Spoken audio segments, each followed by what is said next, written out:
የኪራና የጽናት ፈተና አሁንም እንደቀጠለ ነው። እንደገና ይባስም ብሎ ነገሮች እየተወሳሰቡ መጥተዋል። እነሱ ለማሳለፍ ቢሞክሩም ነገሩ አላልፍም ብሎ አሁንም እዚህ ድረስ ደርሰዋል።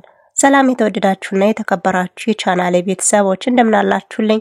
በያላችሁበት የዓለም ዳርቻ ሰላማችሁ ብዝት ይበል እያልኩኝ ዛሬም እንግዲህ ተወዳጅ የሆነውን ጽናት ድራማ ወደ እናንተ ይዤላችሁ መጥቻለሁ። ታዲያ ለዚህ ቻናል አዲስ ከሆናችሁ ቪዲዮ ላይክ፣ ቻናሉን ደግሞ ሰብስክራይብ በማድረግ ቤተሰብ ሁኑኝ። ነባር ቤተሰቦች ደግሞ ከልብ አመሰግናለሁ።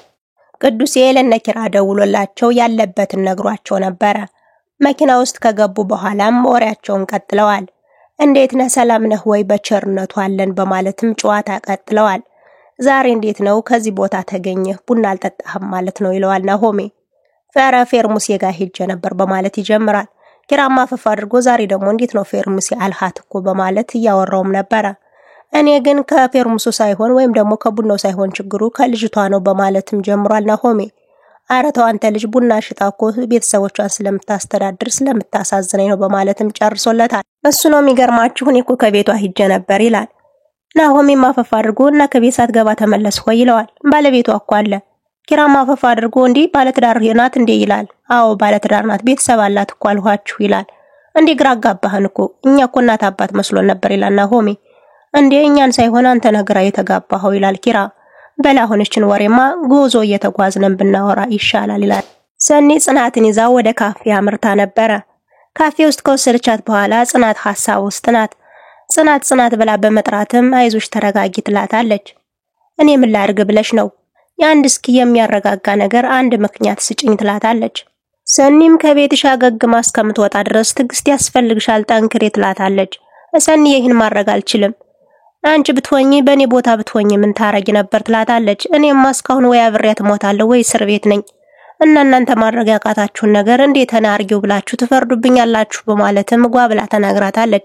እና ከዚህ በላይ ምን አማራጭ ሌላ አማራጭ አለ ወይ በማለትም እሷ መርዝ ስትቀዳልኝ አስባበታለች ወይ እኔ አሁን ከዚህ ቤት መንቅሬ ማስወጣት ነው የምፈልገው ትላታለች።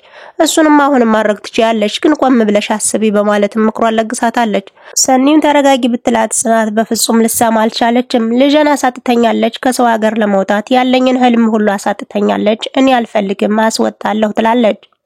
ኪራ ምን ነክቶት እንደሆነ በእናቱ ስም ስለተለመነ ብቻ እንደዚህ ማድረግ ነበረበት ወይ በማለት ጓብላም ተናግራታለች። ሰኒም ኪራ እኮ አጣብቂኝ ውስጥ ሆኖ ነው እባክሽ አትፍረጅበት በማለትም ለኪራ አዝናለታለች። እንግዲህ በዚያው በጥፋቷ ብታብድም ግን የጥፋተኝነት ስሜት ተሰምቶት ነው የሚሆነው ትላታለች። ሰኒም ማፈፋ አድርጋ ከእንስሳት የተሻለ የምናስብበትን ጭንቅላት እኮ የነሳት በስራዋ ነው ትላለች። ጽናትም ማፈፋ አድርጋ እኔ ታዲያ ፈጣሪ የነሳትን እኔ ምን እንዳርግላት ጠብቃችሁ ነው ትላታለች። እንደዛ አትበይ አሁን እኮ ምን እያልሽ እንደሆነ ይታወቅሻል ከፈጣሪ ጋር እኮ ሰጣ ገባ ውስጥ እየገባሽ ነው ትላታለች። ታዲያ እንዳልለው ከፈለገማ በአንድ ሰው በተደጋጋሚ አይፈትነኝም ነበር ትላለች። ሰኒም ማፈፋ አድርጋ አንቺ ትንሽ ከቆየሽ ድንጋ ነው የምታዘንቢብን በይኒድ በማለትም የቤቲ እናት ወደ ነኪራ ቤት አምርታም ነበረ። ከመጣች በኋላም ውሃ በብርጭቆ ህሌና ይዛላት መጣለች። ብርጭቆን ከተቀበለች በኋላ ተባረኪ ልጅ በማለትም አመስግናታለች። እንግዲህ እኔ የሰማች ህሌና በመገረም ቁጭ ብላም እያየቻት ነበረ። ብርጭቆን ጨርሳ ሳትጠጣው ምን ነው እንደዚህ አፈጠሻ አየችኝ ትላታለች። ከቅርብ ጊዜ ወዲህ ልጅ ተብዬ ተጠርቻ አላቅም። እንግዲህ ህሌናም ያ ነገር ቢገርማትም ሴትዮዋም ካንቺ የበላለጡ ልጆች አሉኝ እኮ ልጅ ማለት ምን ይገርማል በማለትም ነግራት ነበረ። እንግዲህ ከቅርብ ጊዜ በወዲህ ቤተሰቦቼ በመሰራው ስራ ነው መሰል ልጅ በልጥ ብለው ጠርተውኛ አቁም በማለትም በመገረም ስታያትም ነበረ። እንግዲህ ላንቺ ቦታ ካላቸውና አንቺ ላንቺ ክብር ካላቸው ሰዎች ጋር ሁኝ እያለችም ምክሯን ለግሳታለች። እሱስ ልክ ነሽ ግን ደግሞ አንዳንዴ ህይወት በምርጫ ታስቀምጥሽም ትላለች ህሌና። እንግዲህ በሌላ በኩል ደግሞ ልጅ ልቤ ድውድው አለ ልጅ ደህና ናት ይሆን ሂጅ ልያት ትላለች። እንግዲህ ህሌናማ ያንቺ ቁጭ በይ እኔ ሂጅ ያለው በማለትም ሄዳ እንግዲህ ህሌናም ልጅቷን ማየት ሲሄድ ሴትዮዋ ቤቱን በማንጋጠጥ በግርምት እያየችው ነበረ። እንዴው ልጅ ከኪራ ላይ ይጣልሽ ስንቶ በሀብት አንቀባረረ ላኑርሽ እያለ ስንቱ ላኑርሽ ስንቱ ላግባሽ እያለ ከሱ እጅ እንዴት ጣልሽ እያለች በግርምት ቤቱን እያየችው ነበረ። እንግዲህ ልጅቷም የለችም ተብላ ህሌና ወደሷ አምርታ ነበረ። ህሌናም ከሴትዮዋ አጠገብ በመቀመጥ ሁሉንም ነገር ለመናገር ዝግጁ ሆነች። የቤቲ እናት ቤቲ እያለች ትናገርም ነበረ። ምንድነው ልጅ ምን ሆነች ትላለች። ቤቲ ከተኛችበት የለችም ብላ ትናገራለች። ልጄ ምንድነው እንደ ውሃ ተነነች ወይስ እንደ ጨው ማማች? ትናንትና አይቻት ሂጄ እንዴት ባንዴ ጠፋሽ ትይኛለሽ? በማለትም ያዙ ይልቀቁኝ ብላለች። እንዴት እንግዲህ ከዚህ በኋላ ከኔ ራስ ላይ ውረጅ ብላም ጥላት ሄዳለች። ነይ ነው ምልሽ እንደ ምንሽ ነው መንቀር የሚያደርግሽ እያለችም ስትሰድባት ነበር። እንግዲህ ሴትዮዋ ያዙኝ ልቀቁኝ ብላለች። አታውቁኝም ማለት ነው፣ እኛን አታውቁንም ማለት ነው በማለትም ፉከራዋን ጀምራለች። እንግዲህ ስልካቸው አልሰራ ብሏል። ለኪራም ለጽናትም እየተደወለላቸው ነው። ስልካቸው አልሰራ ሲል ያዙኝ ልቀቁኝ ያለ ሴትዮዋ ልጄ የት ሄደች? ልጄ የት ገባች? በማለትም ፉከራዋን ጀምራ ነበር።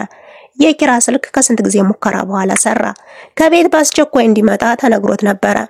ኪራ ግን ቶሎ ሊመጣ አልቻለም። ሴትዮዋ ያዙኝ ልቀቁኝ። እምሩ ከቤቷ ላይ ፏ ብልጭ ብላ ተቀምጣ ነበር። እጅጉን በጣም አምሮባታል። እንግዲህ ናሆሜና ኪራ ከተፍ ብለው መጡ። ሲመጡም እሷ ደስ አላት። ፈገግ ብላ ልትነሳ ያለ ባለሽበት ቁጭ በይ ትባላለች። ምንድነው አለ። ኪራም ግራ ገብቶታል። ቁጭ በይ እንዲህ አምሮብሽማ ትነሽም በማለት ፎቶም አንስቷት ነበር። ሁለቱ እየተሳሳቁ ነበር። እንግዲህ እምሩም በናሆሜ ትዕዛዝ ብቻ ነው ስራ መሰራው፣ ስለዚህ አሁን ተጋቢ ነው ልስራላችሁና ብሉ ትላቸዋለች። እኔ እኮ እንግዳ አይደለሁም ይላል ኪራ። ናሆሜም ሀፈፍ አድርጎ እንግዲህ ስለቤቱ ከሆነ እኔ ነኝ እንግዳ በማለትም ወሬውን ቀጥሎ ነበር።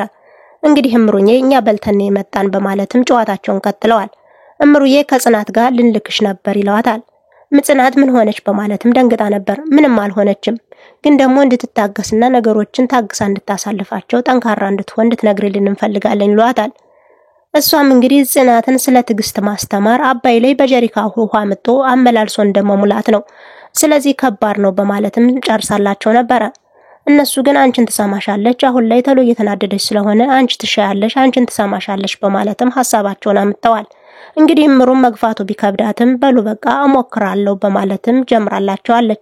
ግን ምግብ በላሽ ይላታል። አዎ ምግብ በልቻለሁ፣ ጧት የሰራህልኝን እኮ አሙቄ በላው ትለዋለች። እንግዲህ ኪራም ማፈፍ አድርጎ የዚህ ልጅ ምግብ አትብዩ ይላታል። በሽታው ያልታወቀ ወይም ደግሞ መድኃኒት የሌለው በሽታ ይዝሻል እያለም ጨዋታውን ቀጥሎ ነበር። ሁለታቸው እየተሳሳቁ ነው። አሁን ላይ ሽንኩርት መከትፈው በመነጽር ነው፣ አሪፍ የሆነ ባለሙያ ሆኜልሃለሁ በማለትም ናሆሜ ጨዋታው እንግዲህ የቤት እናትም ሳትፎም ሆና ሳሎን ላይ ተቀምጣ ነበርና ጽናት መጣች።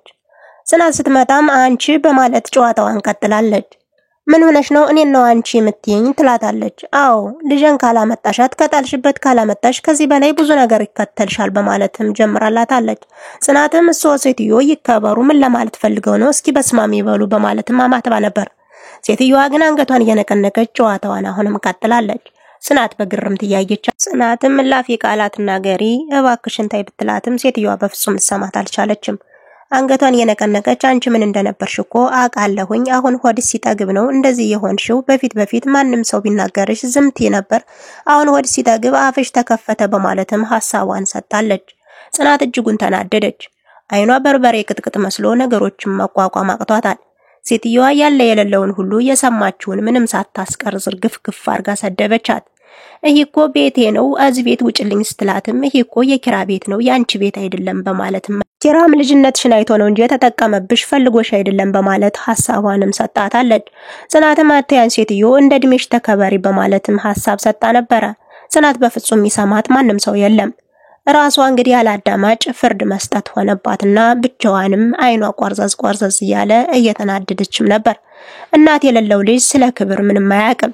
ያባትሽም ቢሆን አንድ ነገር ቢሰማ ካንዱ መኪና ውስጥ ነው ፍግም ብሎ የሚገኝልሽ፣ ስለዚህ ማንም ፈላጊ የለሽም እያለችም ነገሮችን ጎሸም ማድረግ ጀምራለች። እንደ ትልቅነትሽ ተከበሪ፣ ቤቲም ባንቺ እጅ አድጋ እንደዛ ባትሆን ነበር የሚገርመው የምትለውን ቃንም ጠቆም አድርጋት ነበር። ጽናት የምትዘውና የሚጨብጠው ጽናትም ስናከብሮት ለምንድነው ክብር የማይወድልዎት በማለት ሐሳብ ሰጣ ነበር። ክብር ያለፍሽውማ አንቺ ነሽ፣ በስንት ዓመት የገነባነውን ፍቅር ባንድ ጊዜ አንቺ መጥተሽ አፈረስሽው በማለትም ሐሳብ ሰጣታለች። ሁሉንም ነገር አንዱም ሳታስቀር ሁሉንም ስድብ ሰድባታለች። ጽናት የምትሄድበት አጣች። ቀጣይ ውድና ክቡር የሆናችሁ ቤተሰቦቼ አብራችሁ ስለነበራችሁ አመሰግናለሁ። የቀጠለውን ይዤላችሁ እስከመጣ እስከዛው ሰናይ ጊዜን ተመኘው።